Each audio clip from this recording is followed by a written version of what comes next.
Hi, everybody. This is Silvio Canto in Dallas, Texas on Thursday, May the 22nd, and welcome to our commentary. Well, I guess the big story, I mean, it's absolutely shocking. It's just incredible that something like this would happen in the United States. But you have this young couple that was killed in Washington, D.C., the Jewish couple. I guess they were coming out of a religious meeting or religious gathering. I'm not 100% sure about that. But as they're coming out of this meeting or gathering, somebody shoots them. And then when they interview the guy, I guess he says, I did it for Gaza, whatever that means. But it's just absolutely shocking. I mean, it's just something that should not be happening in the United States. And this guy, whoever he is, well, I'm sure he'll be prosecuted. I have no doubt about that. But you have to wonder where this inspiration comes from. Where are these people learning about these things? Where are they finding out or learning to do these things? Who's telling them to go out and do these things? It's just hard for me to believe that somebody just decides to kill people like this. Obviously, somebody is promoting this kind of hatred, and it's out there, and it's not just happening in the United States. I mean, if you follow some of the news from Europe, it's happening in Europe too. So it's just absolutely awful. And then we also learned that the young couple that was shot last night was apparently getting ready to get married or something, or they were going to be engaged next week or something like that. So you've got a couple of 20 something young people, with so much future ahead of them. Their lives are cut down because of hatred. I mean, this is crazy. And I think we got to look at what's happening in the country promoting this kind of hatred because it's simply not acceptable. I don't know how else to say it. It's simply not acceptable at all. Anyway, so our sympathies to the families of these two young people.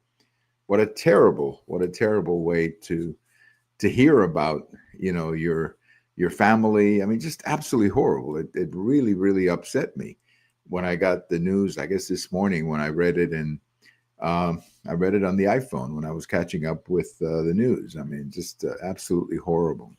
Well, the big story, of course, out of Washington is also the so-called beautiful bill. It passed the House. It will now move on to the Senate. It was a close call, 215-24, which means that six members, I guess, either didn't vote or they voted present, whatever that means, or some didn't vote at all, I guess. And you have to wonder when these representatives don't vote, what exactly are they doing? Now, to be fair, one of them, I think, one of the absences was a representative from I think Virginia who passed away. Okay, that certainly is understandable. But a lot of the others, I mean, what are they doing that they're not voting on something like this? It's absolutely shocking. I mean, that's what they're supposed to be doing. They're supposed to be voting. And then I love the ones who vote present. What does that mean? You vote present. You're telling us that you were there that day, but you don't know how to vote? I don't know. It's a little disappointing, but it passed. It passed. It's not a perfect bill by any means. It's not, a perfect. If I was designing the bill, if it was, if I was the one writing it, I would certainly cut a lot more government spending than they did. I would focus a lot more on that. I would also focus a lot more on bringing, frankly, some of these agencies and government programs that are now in the hands of the federal government. I would send them back to the states. We got to start doing that. And I would definitely focus a little bit on these entitlements that I think have got to be controlled. You cannot ever take hold of the finances of the United States unless you're willing to tackle the entitlements, and that means programs like Medicare and Medicaid, and to some extent Social Security. I'm not saying you do away with them, but they need to be reformed. Otherwise, we're simply deferring the inevitable collapse of some of these programs. But I'm glad it passed. I'm glad it passed. I think it was an important victory for President Trump. He needed this. And now that it goes to the Senate, I assume we'll go through the same negotiations and the same back and forth and the same speeches. And we'll hear from the Democrats that this program is cutting taxes for the rich, which is not true. The program is cutting taxes for people who pay taxes, which is a totally different thing. If you pay taxes, obviously, and taxes are reduced, well, you're going to pay less taxes. I mean, that's just the way it is. And but you're going to hear that it's going to cut Medicaid, which is not. That it's going to cut this and this and that, put millions of people in the streets. It's not going to do that. And of course, it's going to cut taxes for the rich. That's not what it's going to do. Now, are some rich people going to get tax cuts? Probably, but they're also paying millions of dollars in taxes. I mean, come on, let's get serious about this. But anyway, unfortunately, you're dealing with a Democrat Party right now in the House that has become very radical, and I think it's even going to get more radical, by the way, as time passes, because I think the Democrats in the House are representing more and more districts that are, frankly, dominated by this kind of radicalism. So, if there's a reason to keep the Republicans in control of the House, it's what you're hearing from many of these House members. Now, when it goes to the Senate, it'll go through the whole debate again and the whole negotiations.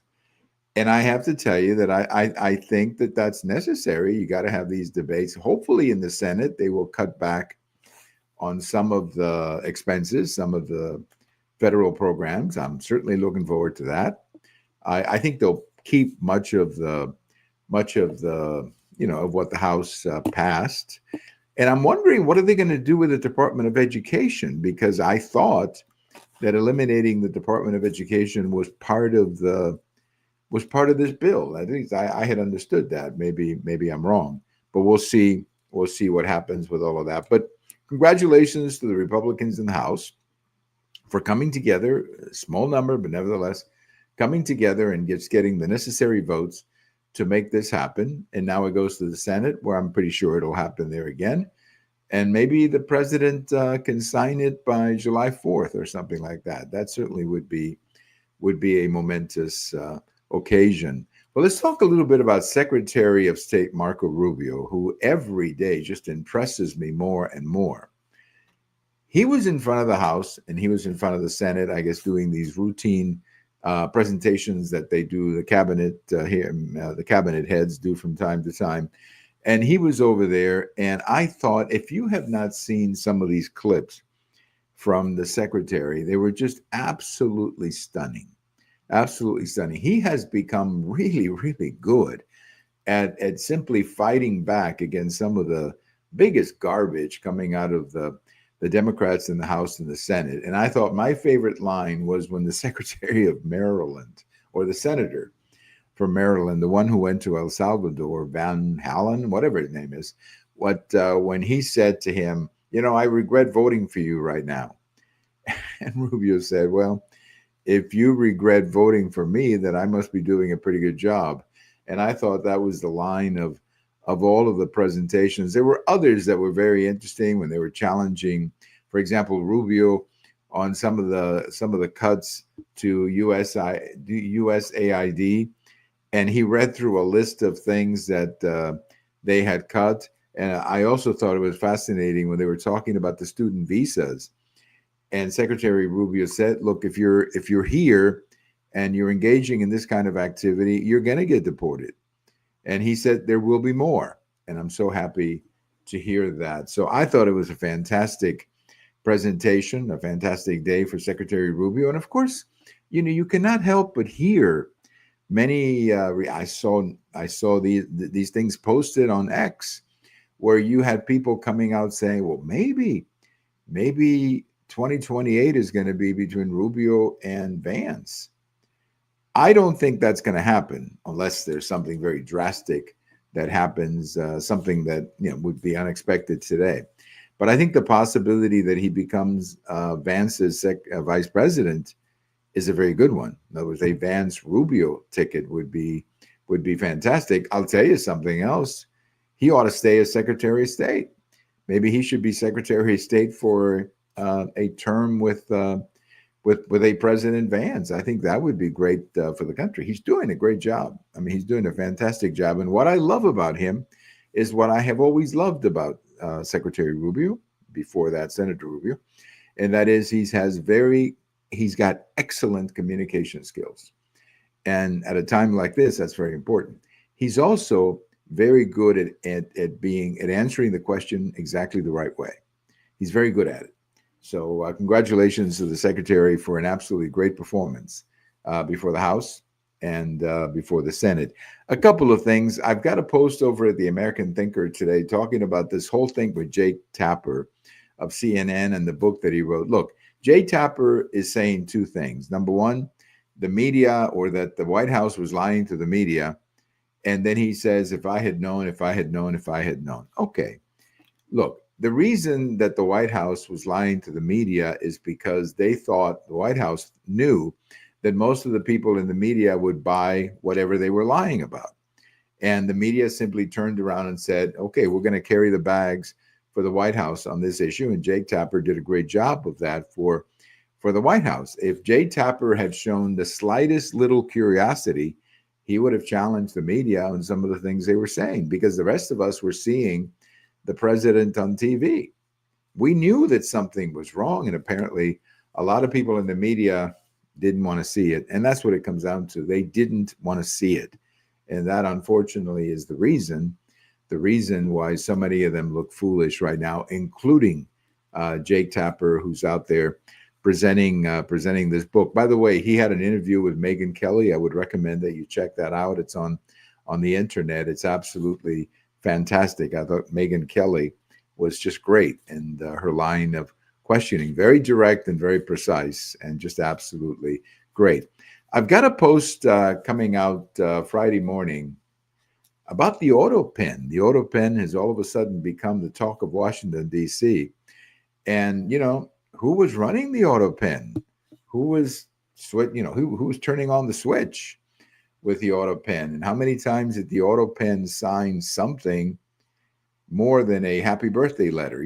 The autopen has been historically used by the president to do a lot of routine letters like happy birthday or congratulations to your graduation or whatever. And I understand the president often can't expect the president to sign hundreds of letters. So you use the autopen for stuff like that, and it's perfectly legitimate. I understand. But the autopen was not designed for the president or somebody to use it to issue pardons and commutations, maybe sign executive orders. I don't think that's what it was used for. And I think we do need to know who was running it. We need to know who turned the switch on, who was running this autopen, because I think it'll tell us a great deal about who was running the White House, which I think is becoming more and more apparent to everybody that it was not President Biden. Very sad that we have to say that. But I think it's becoming more and more obvious that it was not President Joe Biden. Somebody else was running things. And, Biden was the one elected, not the people running the autopen. And that has to be investigated. And I think it will. I think it will after they get these budget plans done in the next 30 or 45 days. Well, thank you for listening. This is Silvio Canto in Dallas, and we'll talk to you later. Bye-bye, everybody.